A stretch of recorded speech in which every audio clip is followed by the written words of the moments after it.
రాముడు ఎలా చనిపోయాడో మీకు తెలుసా?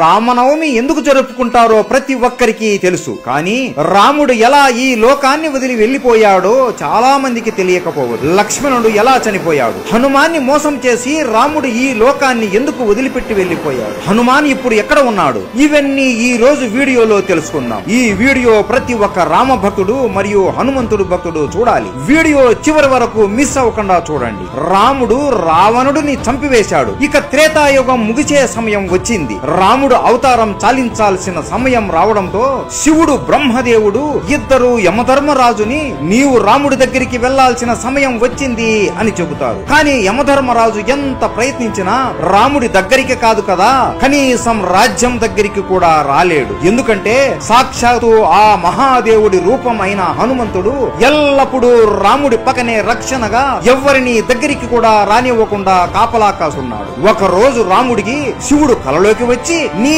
అవతారం చాలించే సమయం వచ్చింది రామా, యముడు నీ రాజ్యం బయట ఎదురు చూస్తున్నాడు, కానీ నీ ప్రాణానికి హనుమాన్ అడ్డుగా ఉన్నాడు అని అంటాడు. అప్పుడు రాముడికి అంతా అర్థమయ్యి మరుసటి రోజు రాముడు సీత ఇచ్చిన తన ఉంగరాన్ని తీసుకుని ఒక రంధ్రంలోకి వేసి హనుమాన్ని పిలుస్తాడు. హనుమా, సీత ఇచ్చిన ఉంగరం పొరపాటును ఈ రంధ్రంలో పడిపోయింది, దయచేసి నువ్వు వెళ్లి నా ఉంగరాన్ని కనిపెట్టి తీసుకుని రాగలవా అని అడగగా, ప్రభు అంతేనా, దీనికి మీరు నన్ను ఇంతగా అడగాల, మీరు ఆజ్ఞాపిస్తే చాలు, నేను వెళ్లి తీసుకుని వస్తాను, అలా వెళ్లి ఇలా తీసుకుని వస్తాను ప్రభు అని అనగా హనుమాన్ తన శరీరాన్ని ఒక చీమ అంత చిన్నగా మార్చుకొని ఆ రంధ్రంలోకి దూరుతాడు. అలా వెళుతూ వెళుతూ ఆ రంధ్రం పాతాళ లోకానికి దారి తీస్తుంది. అక్కడ నాగలోకానికి రాజు అయిన నాగరాజు ఉంటాడు. ఆయన దగ్గరికి వెళ్లి నమస్కరించి, నాగరాజా, నా రాముడి ఉంగరం ఒక రంధ్రంలో పడి ఈ పాతాళ లోకానికి వచ్చింది, ఆ ఉంగరం ఎక్కడ ఉందో మీకేమైనా తెలుసా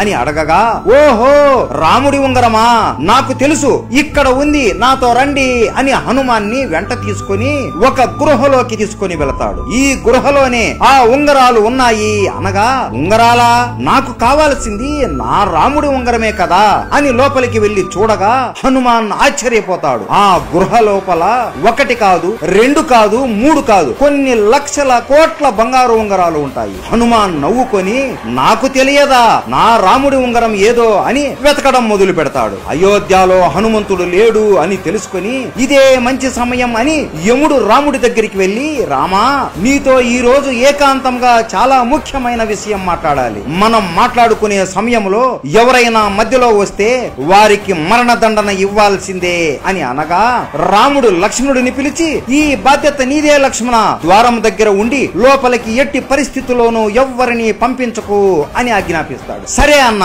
అని లక్ష్మణుడు ద్వారం దగ్గర నిలబడుకొని ఉంటాడు.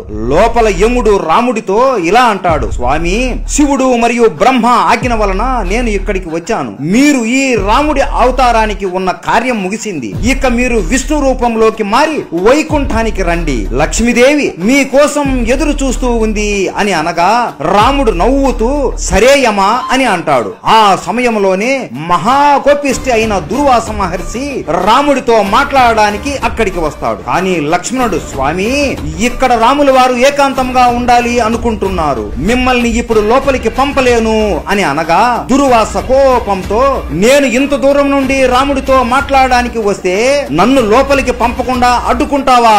ఇప్పుడు కాని నన్ను నీవు లోపలికి పంపకపోతే అయోధ్య మొత్తాన్ని కాల్చి బూడిద చేసేస్తాను అని అంటాడు. లక్ష్మణుడికి ఏం చేయాలో అర్థం అవ్వక, ఇప్పుడు లోపలికి నేను వెళితే నాకు మాత్రమే మృత్యుదండన కలుగుతుంది, లేదంటే దుర్వాస మహర్షి మొత్తం అయోధ్యాన్ని కాల్చేస్తాడు అని ఆలోచనలో పడి అయోధ్య ప్రజలకు కాపాడడం కోసం తన ప్రాణం కూడా లెక్క చేయకుండా లోపలికి వచ్చి దుర్వాస మహర్షి వచ్చాడు అని చెబుతాడు. లక్ష్మణుడు లోపలికి రావడం చూసిన రాముడు బాధతో కృంగిపోతాడు. అయ్యో లక్ష్మణ, ఎంత పని చేశావు నువ్వు, నీకు తెలియదా లోపలికి వస్తే ఏమి జరుగుతుందో అని, ఇప్పుడు నిన్ను నేను చంపాలి అని బాధపడతాడు. రాముడికి ఏం చేయాలో తెలియక తన గురువైన వశిష్ఠ మునిని అడుగుతాడు, రామా, నువ్వు లక్ష్మణుడిని చంపనక్కరలేదు, ఎప్పుడు నీ పక్కనే ఉండే లక్ష్మణుడు నీకు దూరంగా ఉంటే అది అతనికి మరణంతోనే సమానం, కాబట్టి లక్ష్మణుడిని రాజ్య బహిష్కరణ చెయ్యి చాలు అని చెబుతాడు. ఇది లక్ష్మణుడు విని, నీకు దూరంగా ఉండడం కంటే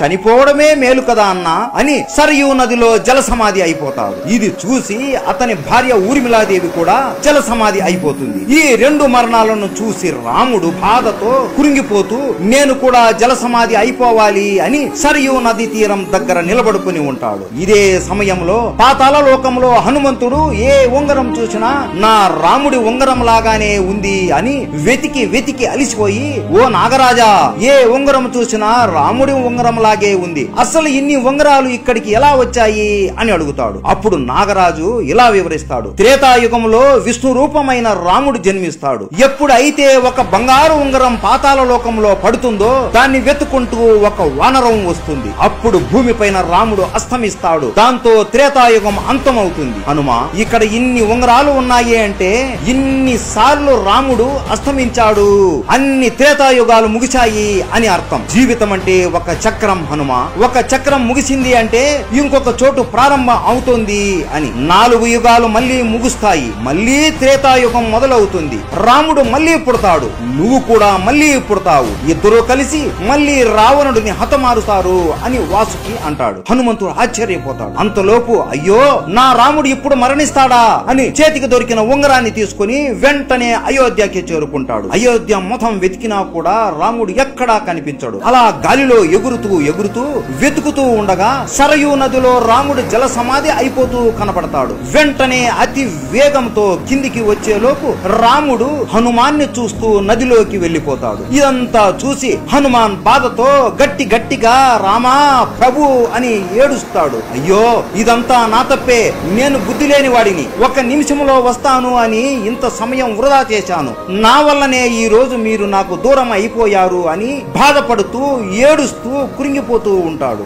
అప్పటికే రాముడు విష్ణు రూపంలోకి మారిపోయి ఉంటాడు. హనుమాన్ బాధని చూసి ప్రత్యక్షమై, హనుమా, ఇందులో నీ తప్పు ఏమీ లేదు, ఇదంతా జరగాల్సిందే, నువ్వు ఎంత చేసినా జరిగిన దానిని మార్చలేవు అని అంటాడు. ప్రభు, నేను కూడా మీతో పాటే మీ దగ్గరికి వస్తాను అని అనగా, లేదు హనుమా, నీలాంటి భక్తుడు ఈ భూమి మీద ఉండి ధర్మరక్షణ చెయ్యాలి, నువ్వు ఎప్పటికీ చిరంజీవిగా ఉండి ప్రజల్ని కాపాడుతూ ఉండు అని అంటాడు. సరే ప్రభు, మీ ఆజ్ఞ అని హనుమాన్ ఆ ఉంగరాన్ని తన వేలికి తొడుగుకొని హిమాలయాలలో రామనామాన్ని జపిస్తూ ఉంటాడు. ఇప్పటికీ కూడా మన హనుమాన్ రామనామాన్ని ఎవరు జపించినా ఆయన అనుగ్రహాన్ని మనకి ఇస్తూ మనల్ని కాపాడుతూ ఉంటాడు. ఇది రాముడు మరియు లక్ష్మణుడి మరణం వెనక ఉన్న కథ. మీలో ఎంతమందికి ఈ విషయం తెలుసు? ప్రతి ఒక్కరికి రామాయణం ఎలా ముగిసిందో తెలియాలి. ఈ వీడియో ప్రతి ఒక్క రామ భక్తుడు మరియు హనుమంతుడి భక్తుడికి షేర్ చేయండి. ప్రతి ఒక్కరికి రామనవమి శుభాకాంక్షలు. రాముడు అంటే ఇష్టం ఉంటే జై శ్రీరామ్ అని కామెంట్ చేయండి. జై శ్రీరామ్.